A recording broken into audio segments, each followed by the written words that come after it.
Okay, today I'm going to take you through an event or a series of events that happened to me when I lived in Los Angeles. Now, I am skeptical as to whether or not these events were real, but what I can say is that I remember them vividly now and very detailed more than 5 years later. I want to preface this story for those who believe in symbolism and mental projection that I don't have a very religious background. I was baptized and I went to communion, but after that, I did not return to the Catholic Church except for weddings and funerals. It just was never something that interested me. That being said, I also did not retain much information that I learned there in Sunday school classes or in Mass prior to that. And I do feel that I'm better off for it, but keep this in mind as this story progresses.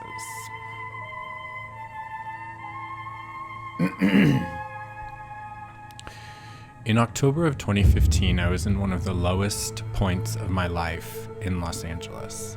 2 of my friends had passed away suddenly the previous year. Both of them were people who I saw daily, Monday through Friday, and both passed away of tragic and horrific circumstances. I was living in a house that I had rented on Crescent Heights, just south of West Hollywood, and I was coming to the end of my savings that I had naively arrived to Los Angeles with 4 years prior. At this point, I was desperate. I was gaining weight. I could not control my skin fluctuating, my breakouts, and to this day, I absolutely believe that I was extremely depressed for about 5 or 6 years during that time and after. The house that I lived in was a stunning 1920s Spanglish-style home. I say that because the homes in LA that claimed to be Spanish look nothing like the homes in Spain. But anyways, it was a 3-bedroom, 2-bath, and it was empty. And while I lived there, I began to collect furniture for it. It was a mix of thrift shop finds, new custom furniture meant for like a Coke Palace, and IKEA. And in my laziness and my depression and my inability to take projects underway, most of the things that I purchased, like the IKEA furniture, piled up in boxes all about the house. It was tidy. I kept it clean and tidy, but it was a mess, and it borderlined hoarding. I had 1 roommate at the time and my 2 dogs. My roommate spent most of his nights over at his boyfriend's house, but I was used to being in the house alone at night, and I had not had any issues prior. Besides the house being on Crescent Heights and it being loud and busy, that same aspect offered me security at night because 2 sides of the house were completely exposed to the road and to the street lights, so I didn't feel that unsafe living there.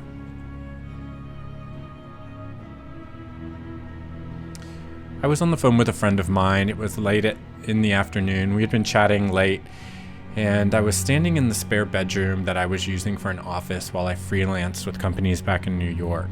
The bookcases along the walls didn't have much on them, but on the second to top shelf of both of them, I kept all these large coffee table books that I had collected over time. And then on the floor, I had more piles of IKEA boxes with unfinished furniture in them. I had a small drafting desk, which I used to plop my laptop on and work on visual stuff back in New York. There was an exterior door in that room that opened on the side of the house, and there were 2 windows on that. But all of the windows in the house and all of the doors had bars and gates on them. So the house was extremely secure. As I was talking with my friend, I noticed across the street as I looked out the window this giant possum. Running along the road, I had never seen a possum this size. It was so big. It was about the size of my 30-pound French bulldog. And my friend, who was a doctor, was like, "You got to snap a photo of it." So I took a photo, sent it to him, and then we just kept talking. But then he closed out the conversation, and because he had to go to bed, and I decided to too. For the past month or so at that time period, the house had felt really weird. When I moved into the house, it was bright and lovely, and I remember the sunshine just kind of pouring in and being so excited about decorating it. And it wasn't in great shape, but I did feel like there was a great energy in there. And at first I really liked my landlord. She ended up being a slumlord later on, but our relationship at this point was still somewhat okay. But something had changed. The house, it almost was the feeling of static in there and like grayness. Like if you have a TV on in the other room and you can kind of just hear the noise of it being on, but this was like a constant thing. And that year since my friends had passed away, I'd had a really difficult time sleeping. I also, which needs to be noted, was going through EMDR therapy, rapid eye movement desensitization and reprocessing. And I was experiencing extreme side effects from those therapy sessions that were affecting everything in my life, be it me working 14 hours a day freelancing, or even just my decision making and trying to get up and make myself breakfast or go exercise and things like that. Everything had changed in the way that my brain was processing stuff. So that's also another important factor in this narrative. But I remember around 11 o'clock, I thought to myself, I should probably go to sleep and, get up early tomorrow and try to get out for a run or something like that. And it was dark and I had blinds in my bedroom. So the street lights weren't like pouring in or anything like that. It was very dark and peaceful in my room, and you could just kind of hear the noise from Crescent Heights. When I sleep on my stomach, and my headboard was located between the two windows that faced out onto the side street, and my feet faced the door. I kept my dogs in two separate crates in the main living room, which had a door into the hallway so I could close it off. And I kept my bedroom door open. Now, these are solid wood, heavy doors from the 1920s. But I got the strange feeling as I went to lay down on my stomach that I was being watched from the doorway. And it was a feeling I had never had before, and I had been living in that house for well over a year or two. But it didn't bother me that much at all. I just ended up ignoring it and going to sleep. At about 1 a.m. that morning, I looked at my phone because I woke up to a strange animal noise coming from what I thought was outside my bedroom window. And outside that window, there was about a 3-foot drop to the ground, and in between that was a boxwood hedge that probably came up to your hips, and it lined that side of the house and went all the way up to the porch that went into the office. And the sound that came out was quite loud. And it sounded like it could possibly be a feral cat or a cat in heat. I had heard those kind of noises before, not in my area, but it would not have been surprising had it been that. I also at the time didn't know if possums made noise, so I wasn't sure if it couldn't have been that the possum had trekked its way over to my house and was hiding out in the boxwood, or if it had possibly gotten into a fight with a cat or something like that. Anyways, the sound was sad. It sounded like something was being tortured. It didn't sound hyper aggressive, but underneath all of it there was a growl. And this went on for probably about 15 minutes, and I was looking out the window. I was trying to see if there was anything movement wise in the boxwoods. There was nothing. And the sound eventually stopped, and so I just went with the assumption that it was, the possum or a cat, and went right back to sleep. I woke again sometime later. It was still pitch black, but this time abruptly to a large sliding sound and then a slamming thud. And this was inside the house. Not only was this inside the house, but it was in the office room next to me. And immediately I began to panic, thinking that that wild animal had gotten into the office. It must have slipped my mind, and I had left maybe the gate undone and the door undone, and it could have just popped in. and it was, walking across that bookshelf and knocking the books off.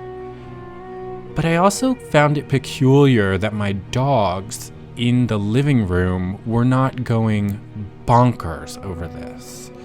I couldn't hear them at all, and I was a little worried about their safety.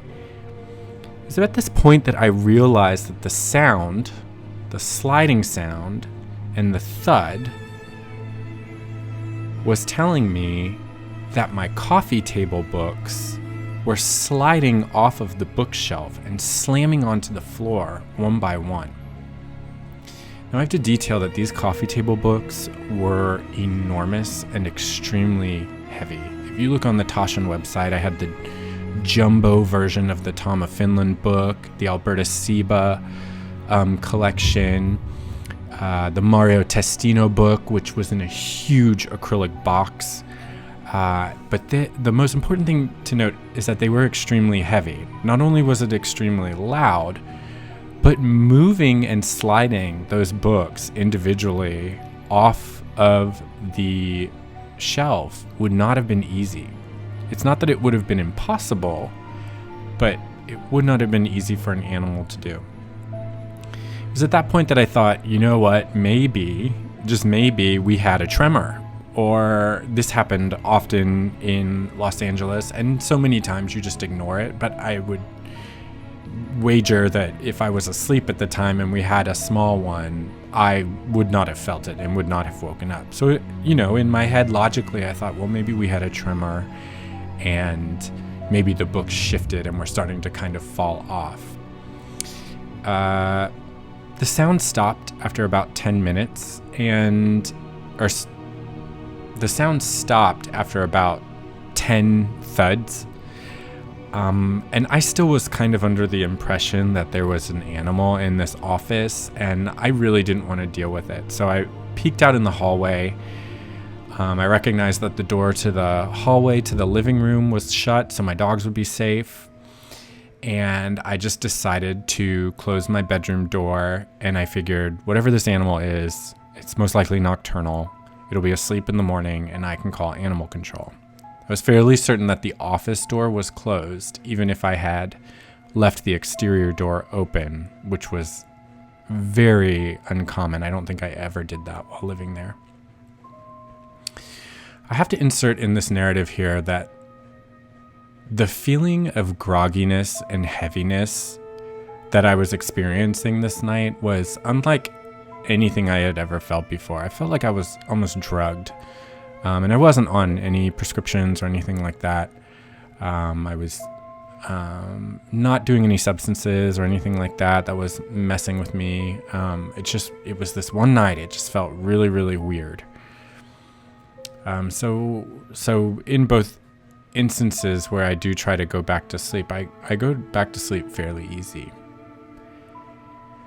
So I go to crawl back into my bed, and again I get this feeling that I'm being watched. And so as I go down to lay down on my stomach, I turn back and look at the doorway. My door is now wide open, and there he was. I can't explain to you how deep, how dark, and how void this black silhouette was standing in front of my door. The house, was extremely dark. The painting that you're seeing me do does not do it justice, but this figure standing there was massive. It was horned. It had 2 horns off the top of its head, and it was standing at almost 8 feet. I know this because that was the height of my ceilings. And just to get in the room, it would have had to duck. It had these huge, broad shoulders. And I couldn't decipher, when looking at it, any kind of irregularity or any kind of mass change to the blackness. Like, I didn't see any ripples in the fabric draped over it, or I didn't see any eyes, or, maybe the slight, subtle change of white teeth in it, anything like that. But the door that it was standing in front of was white. And I could see this thing so crisply standing in front of it with even the small, minimal vision that I had at night. So obviously I'm feeling like completely terrified. I'm completely silent. I don't even have the urge to scream. But the feeling that is coming over me is that this thing is staring at me and mocking me. Like it's almost like a wicked...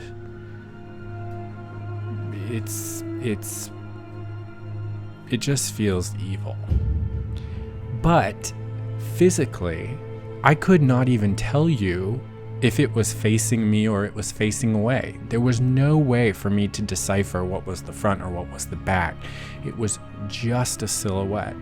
And I know that I've said him and he, but that assumption I'm making because I immediately felt it was male. And it felt mean. My heart was racing and I was getting overwhelmed, and obviously I was feeling very heavy and like sleepy, but also like super anxious. I also was getting a little embarrassed. I felt like I was hallucinating. I would blink and he would still be there. I didn't know what to do. I don't know how long I sat there kind of like blinking at him and making sure he was there, hoping he would disappear and I could just say like, oh, you're, just being crazy, even though I felt completely crazy. So I eventually made the option to just turn away. It wasn't moving. I couldn't even see it budge, from breathing or anything like that. No noise, nothing like that. So I got the feeling that I was losing my mind and I was going through a really rough time and I needed to just go to sleep.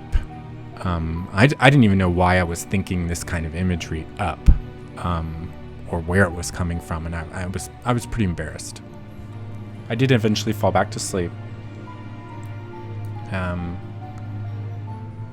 And I woke up later to the light that happened just before dawn, where everything is still super dark, but everything is kind of in these dark tones of grays and not necessarily blackness. And all I could feel was horrific pain and pressure on my body. And as I said before, I sleep on my stomach. I was on my back. I never sleep on my back. I was in the middle of my bed. I never sleep in the middle of my bed. And in fact, on that mattress, there's an indentation on the right-hand side from where I always slept. My pillows were nowhere to be found. I am constantly sleeping with probably about 6 pillows. My head was being smashed up into my walnut headboard. And I can't explain to you how painful this was. I tried to kind of wriggle my head free, but I couldn't move anything. My arms were outstretched to the sides of me, and I was unable to move them whatsoever. My eyes were wide open. I was breathing heavily. My knees were pressed together and over to my left side, and my feet were smashed together underneath. I had no idea what was happening at this point. I felt like there was like a boulder on top of my chest, but the weight was evenly distributed all over my body. Like there was just no way I could move anything. So I frantically tried to make noise. Nothing came out. I mean, my mouth wasn't even moving. I immediately remembered Uma Thurman in Kill Bill when she came out of her coma and got into the truck and was trying to wiggle her pinky toes. And I tried that. I tried to move my pinky toes. Nothing happened. My thumb, my pinky finger, nothing. And I'm pretty sure this went on for a couple minutes. I wasn't sure what was happening. Like, was I in a coma and I was cognizant of what was going on? And it flashed in my head, and I remembered an old yoga teacher of mine. I'm quoting this kind of loosely, but she said to me, whenever you go into a toxic meeting, or whenever you need help, or even just every morning, visualize yourself surrounded by a white light, and even mention it to yourself. And I had done this many times before. When I had intermittently decided to meditate or do yoga, I would think about it. And sometimes, my arm hairs would prick up and I would tingle, but I got that way often from, any kind of mantra or meditation or yoga. Those kind of physical responses were pretty normal for me. It's just I didn't do that stuff very often. So frantically, I begin to tell myself, surround yourself with a white light. Surround yourself with a white light. I can't explain the pulsating energy that was coming out of me at that point. I had never felt this before, and I have never felt it since, but it was massive pulses of energy flying out of me in every direction. And within seconds, the weight was gone. I sat right up, and that's all I remember, but I must have passed right back out to sleep. I woke up at about 10 o'clock a.m. and I checked my phone. I had about 30 text messages on my phone from my friend. All of them were lists and references to sleep paralysis links, Wikipedia, cultural references on the experience, and then of course the Western medicine explanation, which is the dumbest thing I may have ever read in my life. But apparently, after I had experienced this white light episode, I immediately grabbed my phone and voice dictated everything that had happened to me to her, and then passed out. She obviously woke up the next morning, was terrified, and got to researching. I walked out of my room, still confused, really groggy. I still remembered him. I looked at the door where he had been standing. It's not like there were any footprints or markings or anything like that. There's no weird leftover from it. No slime, nothing like that. But I noticed there was no static feeling, and there was no heaviness. So immediately I went to go and check on the office, and actually the office door to the hallway was shut, so I slowly popped it open, hoping not to disturb whatever was in there. But all the boxes of the IKEA furniture and stuff were in their seemingly right place from what I could remember, and the things that were hanging on the wall were still on the wall, but every single one of my coffee table books, and I easily had at least 20 of these, were all over the floor. Every single one was open. There wasn't a single book left on the shelf. And when I looked at the exterior door, it was locked and closed. So there was no way an animal had gotten in. I went immediately and checked on the puppies, and they were fine, excited to see me as usual and to get food. But I spoke with my friend about what happened later, and we discussed all of the different theories about sleep paralysis, which I had never heard of before this. And how different cultures have different interpretations of what that means, which I actually do suggest you read up on if it does interest you, because there's a myriad of explanations onto what that is. But the predominant thought that was going through my head as a skeptic was, okay, this is a mental projection, and obviously I'm going through a really rough time, and I'm not eating well, I'm not treating myself well, so it could easily be a protective measure of my body just trying to warn me, and my brain just trying to warn me. But what I found shocking was that it was a demon. And if you read the Western medicine explanation of what sleep paralysis is that you basically become conscious and your body is still in sleep mode. You don't have your motor skills, but the things that your brain does function in sleep mode, like breathing and things like that, work fine and normal, obviously, because you breathe while you sleep. But there was like a little asterisk mark, and it said, sleep paralysis is also commonly attributed with symptoms of demonic hallucinations. Now, demonic hallucinations to me seems religious. That concept seems religious to me. So why would Western medicine take on this biblical protocol? I know that there's demons in other religions, but I just found that really strange that they kind of put this footnote in there like, oh, demonic hallucinations happen too. That's really, really specific to me. But that's my story. I never experienced anything like that prior. I never experienced hauntings. I lived in Savannah, Georgia for 6 years. Nothing like that happened to me. I have lived in historic homes all my life. I have never had a ghost experience because I, quite frankly, will not allow it.